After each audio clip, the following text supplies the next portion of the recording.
ओम श्री गणेशाय नमः। बोलिए गणपति बप्पा मोरया। प्रिय भक्तगणों, प्रथम पूज्य भगवान श्री गणेश जी की कृपा आप सभी पर सदैव बनी रहे। विघ्नहर्ता, मंगलकर्ता और बुद्धि विवेक के दाता श्री गणेश जी का स्मरण करने मात्र से जीवन के अनेक संकट दूर होने लगते हैं और शुभ कार्यों में सफलता का मार्ग प्रशस्त होता है। बुधवार का दिन भगवान गणेश जी को अत्यंत प्रिय है। माना गया है कि इस दिन जो भक्त श्रद्धा और विश्वास के साथ व्रत रखते हैं, भगवान गणेश जी का पूजन करते हैं और उनकी पावन व्रत कथा का श्रवण करते हैं, उन पर गणपति बप्पा की विशेष कृपा बनी रहती है। तो आइए प्रिय भक्तगणों, मन को शांत करके और सच्ची श्रद्धा के साथ भगवान श्री गणेश जी का ध्यान करें और सुने बुधवार की यह पावन कथा। मान्यता है कि इस कथा को श्रद्धा पूर्वक सुनने से विघ्न बाधाएं दूर होती हैं, घर परिवार में सुख शांति आती है और भगवान गणेश जी की अपने भक्तों की मनोकामनाएं पूर्ण करते हैं। तो भक्तों, बिना कथा को बीच में छोड़े अंत तक अवश्य सुनिएगा और बोलिए गणपति बप्पा मोरया, मंगल मूर्ति मोरया। बहुत समय पहले की बात है। एक गांव में एक भाई बहन रहा करते थे। भाई बहुत ही गरीब था, पर उसकी बहन पैसे वाली थी। जब बहन की ननद का विवाह था, तब बहन ने ना तो अपने भाई को विवाह में आने का निमंत्रण दिया और ना ही कोई चिट्ठी भेजी। भाई को बाहरी लोगों से पता चला कि उसकी बहन की ननद का विवाह है। भाई ने अपने गांव वालों को बताया। तब गांव वालों ने उसकी बहन के लिए चुनरी, बिछिया, साड़ी, जिससे जितनापन पड़ा कन्या के लिए दिया। भाई सारा सामान लेकर बहन के गांव पहुंचा। बहन के घर जाने पर बहन की देवरानी बोली, भाभी जी, आपके भाई आए हैं। तो बहन ने पूछा, कैसे आए हैं और क्या पहना है? तब देवरानी ने कहा, पैदल आए हैं और फटी पगड़ी फटी धोती पहने हैं। तो बहन बोली, मेरे ससुर हवेली के सामने दुकान में बैठे हैं, मुझे शर्म आती है। भाई को बोलो कि पीछे के दरवाजे से आए। भाई के आते ही बहन ने भाई को एक कमरे में बंद कर बाहर से ताला मार दिया। एक तरफ लड़की का विवाह हो रहा था, गाजे बाजे बज रहे थे, अतिथियों को भोजन कराया जा रहा था और दूसरी तरफ भाई को कोई पानी तक पूछने वाला नहीं था। तभी भांजे की बहू को दया आ गई और उसने दरवाजा खोल दिया। दरवाजा खुलते ही भाई वहां से भागा। 2 दिन के भूखे प्यासे रहने के कारण उसे चक्कर आने लगे। रास्ते में एक गणेश जी का मंदिर था, वहां जाकर वह गिर गया और रोते रोते गणेश भगवान को अपनी व्यथा सुनाई और बोला, हे गणेश जी महाराज, आज मेरी गरीबी के कारण मेरी सगी बहन ने मुझे धिक्कार दिया है।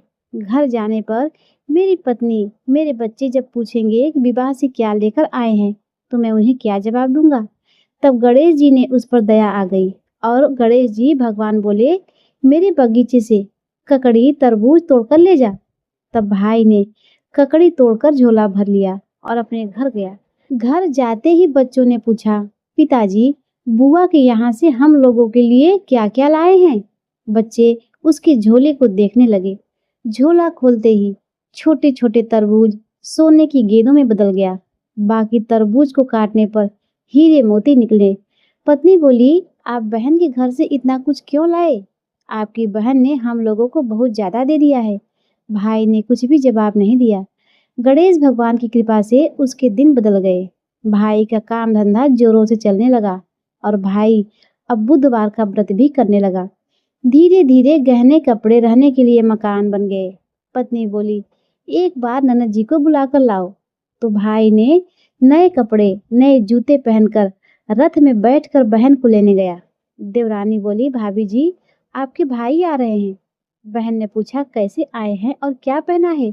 तब देवरानी बोली, रथ में बैठकर खूब ठाट बाट से आए हैं। बहन बोली, मेरे भाई को बोलो कि हवेली के सामने से आए, मेरे ससुर, देवर, जेठ देखेंगे। भाई का बहन ने खूब स्वागत सत्कार किया। भाई बोला, बहन, मैं तुम्हें लेने आया हूँ। तब बहन ने कहा, मुझे भी बहुत दिन हो गए हैं भैया, मैं चलती हूँ, चलिए। भाई बहन को लेकर अपने घर गया। भाई और उसकी पत्नी ने बहन का खूब आदर सत्कार किया, खूब मेहमानी नवाजी हुई। जो चीजें मांगी सब बनवाकर उसे दे दिया गया। बहन बोली, भाई, मुझे एक जोड़ी जूतियां चाहिए। तब भाई ने मोची को बुलाया और कहा, मेरी बहन के लिए ऐसी जूती बनाओ जो मुंह से बोले। तब मोची ने कहा, इसमें कुछ समय लग जाएगा। तो भाई ने कहा, कोई बात नहीं, मैं इंतजार कर लूंगा। बहन को बहुत सारा धन देकर अब भाई ने उसे विदा कर दिया, पर अभी तक वह जूती नहीं आई थी। बहन रवाना होने लगी तभी मोची जूतियां लेकर आया। बहन ने जूती पहनते ही जूतियां बोली, निर्धन भाई की पैसे वाली बहन, गणेश जी का बगीचा नहीं होता तो आज क्या करती बहन। तब भाई की पत्नी पूछने लगी, यह आवाज कहाँ से आ रही है। तब भाई ने कहा, सुबह का समय है, कोई जीव जंतु बोल रहे होंगे। भाई ने घोड़े गाड़ी को जल्दी जाने को कहा। बहन के जाते ही पत्नी जिद करके बैठ गई और बोली, अजी बताइए, जूतियां क्या बोल रही थी। तब पति ने अपनी पूरी आप बीती अपनी पत्नी को कह सुनाई। कैसे बहन ने मुझे 2 दिन भूखा रखा, कमरे में बंद कर दिया था। भांजे की बहू ने दरवाजा खोला, तब मैं बाहर आया और गणेश जी के शरण में जा पहुंचा। गणेश जी की कृपा से हमारे दिन बदल गए। तभी से मैं गणेश व्रत करने लगा। उसने अपनी पत्नी को सारी बातें बता दी। तब पत्नी बोली, अगर मुझे मालूम होता तो मैं आपकी बहन को कुछ नहीं देती। मेरा दिया हुआ सब कुछ वापस लेकर आओ। तब पति बोला, अरे पगली, गणेश भगवान ने हमें सब कुछ दिया है। अगर वह मुझे भूखा प्यासा कमरे में बंद नहीं करती तो मैं गणेश भगवान के मंदिर में क्यों जाता। क्या मैं गणेश जी को अपना दुखड़ा सुनाता।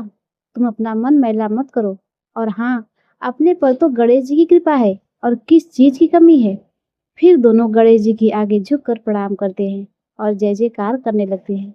हे गणेश जी महाराज, जैसी कृपा आपने गरीब भाई पर की, वैसे ही अपने सभी भक्तों पर अपनी कृपा दृष्टि बनाए रखना। तो प्रेम से बोलिए गणेश जी भगवान की जय। प्रिय भक्तों, आइए सुनते हैं गणेश जी की पूजा पाठ में सुनी जाने वाली पौराणिक कथा। एक गांव में एक सेठ और सेठानी रहा करते थे। वे बहुत ही धार्मिक प्रवृत्ति के थे और वे गणेश जी के अनन्य भक्त थे।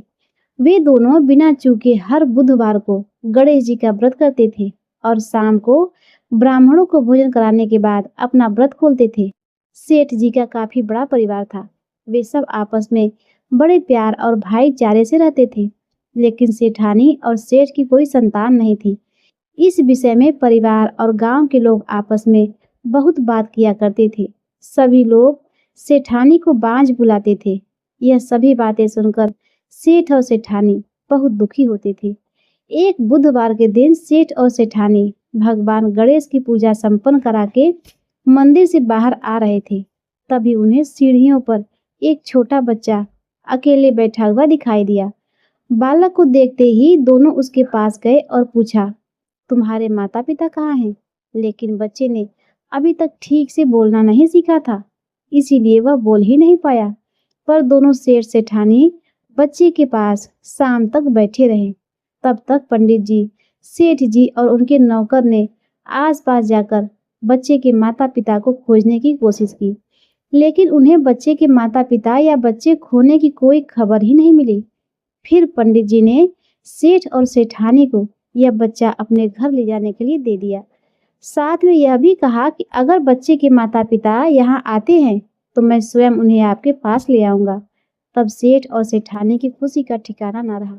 वे दोनों खुशी खुशी उन नन्हे बालक को अपने साथ घर ले आए। सेठ जी ने बच्चे का नाम अपने आराध्य श्री गणेश भगवान जी के नाम पर गणेश रखा और बड़े ही प्रेम और दुलार से उसका पालन और पोषण करने लगे। कुछ ही दिनों के बाद उसी गांव में एक बहुत बड़ा ठग दंपति आया। उनका इरादा गांव के सबसे अमीर आदमी को ठगने का था। वे दोनों ठग गणेश मंदिर की सीढ़ियों पर बैठकर सोच विचार कर रहे थे। तभी वहां पर पंडित जी आ गए और गांव में अनजान लोगों को देखते ही उन्होंने पूछा, क्या आपका बच्चा खो गया है। दोनों चोरी चकारी के लिए बहाना ढूंढ ही रहे थे, इसीलिए उन दोनों ने तुरंत ही हाँ कह दिया। तब पंडित जी ने कहा, देखिए, चिंता की कोई बात नहीं है, आपका बच्चा एक सेठ जी के घर पर पल रहा है। पंडित जी उन दोनों ठगों को सेठ जी के घर ले आए और कहा, सेठ जी, गणेश के माता पिता आ गए हैं। यह खबर सुनकर सेठ और सेठानी बहुत दुखी हुए।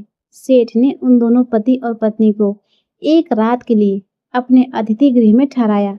अब वे दोनों ठग सिर्फ मौके की फिराक में थे। फिर उसी रात सभी लोगों के सो जाने के बाद वे दोनों ठग एक एक करके सभी कमरों की तलाशी करने लगे। फिर वे दोनों तिजोरी वाले कमरे में पहुंच गए। छानबीन के वक्त होने वाली छोटी मोटी आवाजों से सेठ जी का एक नौकर जग गया और आवाज की दिशा में तिजोरी वाले कमरे के नजदीक आ गया। उसने चुपके से अंदर जब झांक कर देखा तो दोनों ही मेहमान कीमती सामान चुरा रहे थे। नौकर ने यह देखते ही धीरे से उस कमरे की बाहर की कुंडी लगा दी और जोर जोर से चोर चोर बुलाकर पूरे गांव में हल्ला मचा दिया। शोरगुल की आवाज सुनते ही घर के सभी लोग इकट्ठा हो गए। तब सेठ जी ने उन दोनों चोर पति पत्नी को कमरे से बाहर निकाला और सुबह की पंचायत में हाजिर कर दिया। सेठ जी ने सरपंच जी को पूरा मामला बताया और कहा कि हे सरपंच जी, ये दोनों तो चोर हैं। अब हम पुत्र गणेश को इन दोनों को नहीं देंगे। लेकिन वे दोनों ठग पति पत्नी अपनी जिद पर अड़े रहे और बच्चे को ले जाने की जिद करने लगे। सरपंच ने इस गंभीर समस्या का एक तोड़ निकाला। उन्होंने सेठानी और दूसरी औरत को गणेश के सामने खड़ा कर दिया और कहा, जिसके भी आंचल से दूध की धारा गणेश के मुंह में जाएगी, वह बालक गणेश उसी के पास रहेगा। फिर दोनों अपने अपने आंचल गणेश के मुंह के सामने फैलाकर खड़ी हो गई। सेठानी जी मन ही मन भगवान गणेश के नाम का जप कर रही थी। देखते ही देखते गणेश भगवान की कृपा से सेठानी के आंचल से दूध की एक धारा गणेश के मुंह में जा गिरी। इस तरह बालक गणेश सेठानी के साथ हमेशा के लिए रहने लगा और उन दोनों ठग पति पत्नी को राजा के सिपाहियों ने गिरफ्तार कर लिया और उन्हें कैद खाने में डलवा दिया। इस तरह निसंतान सेठ और सेठानी को भगवान श्री गणेश की कृपा से एक पुत्र की प्राप्ति हुई। तो प्रेम से बोलिए गणेश भगवान की जय। प्रिय भक्तों, अब आइए सुनते हैं बुधवार व्रत में सुनी जाने वाली व्रत कथा को। बुधवार व्रत की कथा के अनुसार एक समय की बात है, एक साहूकार अपनी पत्नी को विदा कराने के लिए अपने ससुराल गया। कुछ दिन वहां रहने के बाद उसने अपने सास ससुर से अपनी पत्नी को विदा करने के लिए कहा, किंतु सास ससुर और अन्य संबंधियों ने कहा कि बेटा, आज बुधवार है, बुधवार को किसी भी शुभ कार्य के लिए यात्रा नहीं करने। लेकिन वह नहीं माना और हट करके बुधवार के दिन ही पत्नी को विदा करवाकर अपने नगर को चल पड़ा। राह में उसकी पत्नी को प्यास लगी। उसने पति से पानी पीने के लिए मांगा। तब साहूकार एक लोटा लेकर गाड़ी से उतरकर जल लेने चला गया। जब वह जल लेकर वापस आया तो वह हैरान हो गया, क्योंकि उसकी पत्नी के पास उसकी ही हमशक्ल का एक दूसरा व्यक्ति बैठा हुआ था। इधर पत्नी भी अपने पति को देखकर आश्चर्यचकित रह गई और वह उन दोनों व्यक्तियों में कोई भी अंतर नहीं कर पाई। साहूकार के पास बैठे व्यक्ति से पूछा कि तुम कौन हो और मेरी पत्नी के पास क्यों बैठे हो? उसकी बात सुनकर व्यक्ति ने कहा, अरे भाई, यह मेरी पत्नी है। मैं अपनी पत्नी को ससुराल से विदा करके लाया हूँ। लेकिन तुम कौन हो जो मुझसे ऐसा प्रश्न कर रहे हो? ऐसा कहकर वे दोनों आपस में झगड़ने लगे। तभी राज्य के सिपाही आए और उन्होंने साहूकार को पकड़ लिया और उस स्त्री से पूछा कि तुम ही बताओ, तुम्हारा असली पति कौन है? पत्नी भी चुप रही, क्योंकि दोनों एक जैसे व्यक्तियों को देखकर वह खुद हैरान थी। वह किसे अपना पति कहे? तब साहूकार ईश्वर से मन ही मन प्रार्थना करते हुए कहने लगा, हे प्रभु, यह आपकी कैसी लीला है। मुझसे बहुत भारी भूल हुई है कि आज मैं बुधवार के दिन अपनी पत्नी को विदा करके ले आया। हे प्रभु, मुझ पर कृपा कीजिए और मेरे इस संकट को दूर कीजिए। तभी आकाशवाणी हुई कि मूर्ख, आज बुधवार के दिन तुझे कुछ शुभ कार्य के लिए गमन नहीं करना चाहिए, लेकिन तूने हठ में किसी की बात नहीं मानी और इस कारण से बुध देव कुपित हुए हैं और उन्हीं के प्रकोप से यह सब घटना घटित हुई है। साहूकार ने तब बुध देव से प्रार्थना की और अपनी गलती के लिए सच्चे मन से क्षमा याचना की। तब उस व्यक्ति के हम शक्ल के रूप में आए बुध देवता ने अपना रूप समेटा और वहां से अंतर्ध्यान हो गए। फिर वह साहूकार अपनी पत्नी को घर ले आया। इसके पश्चात वो दोनों पति पत्नी नियम पूर्वक बुधवार व्रत करने लगे। इस प्रकार जो भी व्यक्ति इस कथा को कहता है या सुनता है, उसको बुधवार के दिन यात्रा करने का कोई दोष नहीं लगता और उसे सभी प्रकार के सुखों की प्राप्ति होती है। उसकी सभी मनोकामनाएं पूर्ण होती है। सभी लोग प्रेम से बोलिए बुद्ध देव की जय। प्रिय भक्तों, अब आइए सुनते हैं गणेश भगवान जी की कथा। एक बार की बात है, एक गांव था जिसमें एक सेठ और सेठानी के साथ और अपने बच्चों के साथ रहा करते थे। सेठ जी की गिनती बहुत बड़े व्यापारियों में की जाती थी और उनका व्यापार गांव के पास में ही एक शहर में था। सेठ जी गणेश भगवान की पूजा और श्रद्धा बड़े विश्वास से करते थे, जिससे गणेश भगवान की कृपा से सेठ जी के घर में अन्न धन के भंडारे सदैव ही भरे रहा करते थे। उनके घर में और उनके जीवन में किसी प्रकार की कोई कमी नहीं थी। नित्य प्रतिदिन उनका यह नियम था कि वह रोज नदी पर स्नान करने जाते और वापस आकर गणेश भगवान की सच्चे मन से सेवा करते। पहले उन्हें भोग लगाते और फिर स्वयं भोजन करते थे। ये बात सेठानी को बिल्कुल भी अच्छी नहीं लगती थी, क्योंकि वह उनकी तरह धार्मिक नहीं थी और वह भगवान में इतना विश्वास भी नहीं करती थी। एक बार सेठानी ने सोचा कि यह इतना गणेश जी की पूजा करते हैं, गणेश जी की पूजा करते इससे होता क्या है? आज तो देखती हूँ कि वो कैसे गणेश जी की पूजा करेंगे। फिर अगले दिन जब सेठ जी अपने नित्य नियम के अनुसार नदी पर स्नान करने गए तो सेठानी ने गणेश जी की मूर्ति को उठाकर कपड़े से ढककर बगीचे में गड्ढा खोदकर जमीन के अंदर दबा दिया। उधर जब सेठ जी स्नान करके वापस घर आए तो उन्होंने देखा कि आज उनके मंदिर में गणेश जी की मूर्ति विराजित नहीं है। तब उन्होंने सेठानी से पूछा कि गणेश जी कहाँ गए? सेठानी ने कहा, मुझे नहीं पता। अब तो परेशान सेठ जी ने पूरे घर में हर कोने में गणेश भगवान की मूर्ति को बहुत ढूंढा, लेकिन उस दिन न तो गणेश जी की पूजा कर पाए और न ही वे भोग लगा पाए। इसीलिए गणेश जी ने के न मिलने के कारण सेठ जी ने भी अन्न और जल का त्याग कर दिया और मन ही मन गणेश जी से प्रार्थना करने लगे कि हे प्रभु, लगता है आप मुझसे रुष्ट होकर कहीं चले गए हो सकता है मुझसे ही आपकी सेवा पूजा में कोई कमी रह गई हो। आप अपनी कृपा दृष्टि मुझ पर बरसाइए प्रभु, और किसी भी तरह मुझे दर्शन दीजिए। जब तक आप दर्शन नहीं देंगे तब तक मैं अन्न जल का त्याग करूंगा। और उस पूरा दिन सेठ जी ने गणेश भगवान जी के न मिलने पर अन्न और जल का त्याग किया। इस तरह पूरा दिन तो निकल गया, लेकिन रात में सेठ जी की भक्ति से प्रसन्न होकर गणेश भगवान ने उनके सपने आकर उन्हें दर्शन दिए। सपने में सेठ जी को दिखाई दिया कि गणेश भगवान जी खूब प्रसन्न होकर अपने वाहन मूसक के साथ खेल रहे हैं और गणेश जी ने मूसक को खाने के लिए एक लड्डू दिया। मूसक वह लड्डू लेकर बगीचे में चला गया और वहां पर जाकर एक कोने में जमीन खोदने लगा और उसमें गणेश जी द्वारा दिया गया लड्डू वही गड्ढा खोद कर दबा दिया। अचानक सेठ जी की नींद खुल गई। सेठ जी अपने देखे हुए स्वप्न के अनुसार बगीचे में गए और वहां जाकर गड्ढा खोदने लगे जहां की उन्होंने सपने में देखा था, और वही उनको थोड़ी सी जमीन खोदने पर ही कपड़े में लिपटे हुए गणेश जी की मूर्ति मिल गई। सेठ जी ने गणेश जी की मूर्ति को गड्ढे से निकाला, उन्हें साफ करके स्नान कराकर यथावत मंदिर में स्थापित कर दिया। फिर सेठानी से कड़क कर पूछा तो सेठानी ने उन्हें सारा वृत्तांत सच सच बता दिया। सारी बात जानकर अब तो सेठानी को भी बड़ा आश्चर्य हुआ।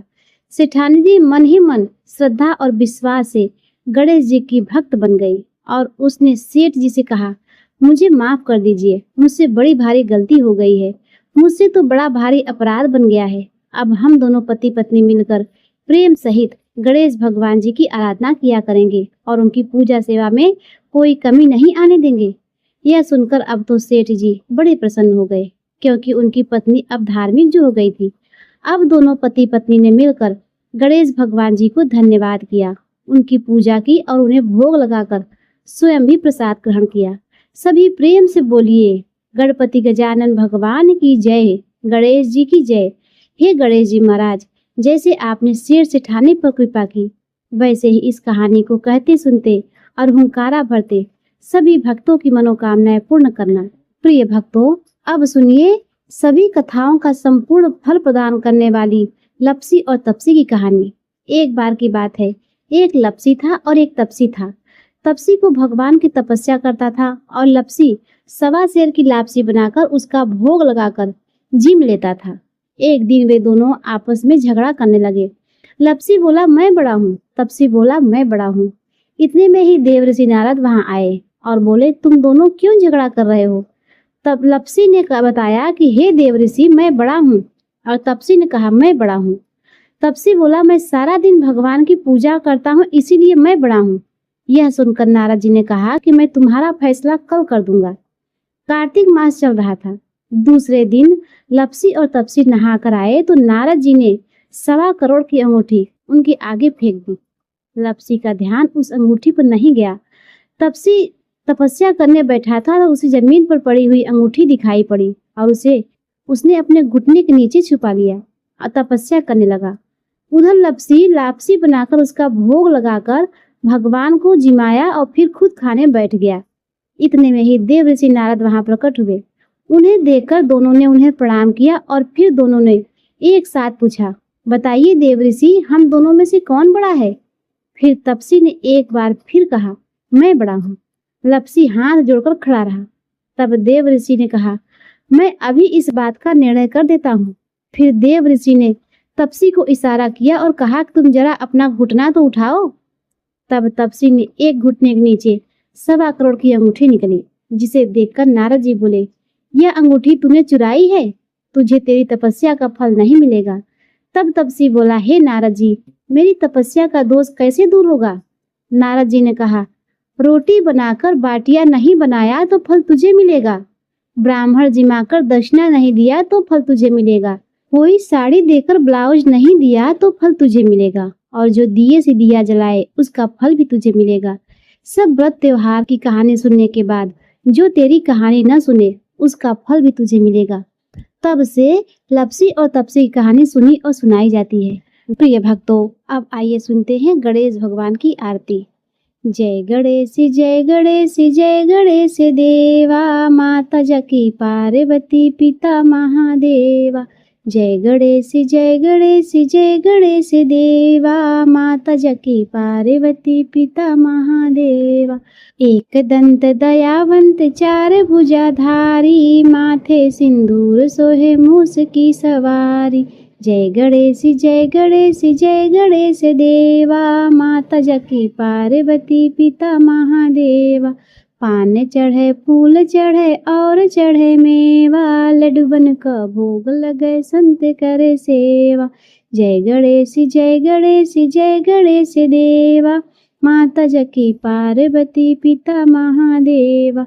अंधन को आँख देत कोढ़िन को काया, बाजन को पुत्र देत निर्धन को माया। जय गणेश जय गणेश जय गणेश देवा, माता जकी पार्वती पिता महादेवा। दीनन की लाज रखो शंभु सुतकारी, कामना को पूर्ण करो जाऊं बलिहारी। जय गणेश जय गणेश जय गणेश देवा, माता जकी पार्वती पिता महादेवा। जय गणेश जय गणेश जय गणेश देवा, माता जकी पार्वती पिता महादेवा। प्रिय भक्तों, आज की इस पावन बुधवार व्रत कथाओं में और आरती का श्रवण पूर्ण हुआ। भगवान श्री गणेश और बुद्ध देव की कृपा आप सभी पर सदैव बनी रहे। जिस श्रद्धा और विश्वास के साथ आपने इन कथाओं को सुना है, प्रभु आपकी सभी मनोकामनाएं पूर्ण करे और आपके जीवन में सुख शांति और समृद्धि का वास हो। हम फिर मिलेंगे ऐसे ही मंगलमय कथाओं के साथ अगले वीडियो में। तब तक के लिए नमस्कार।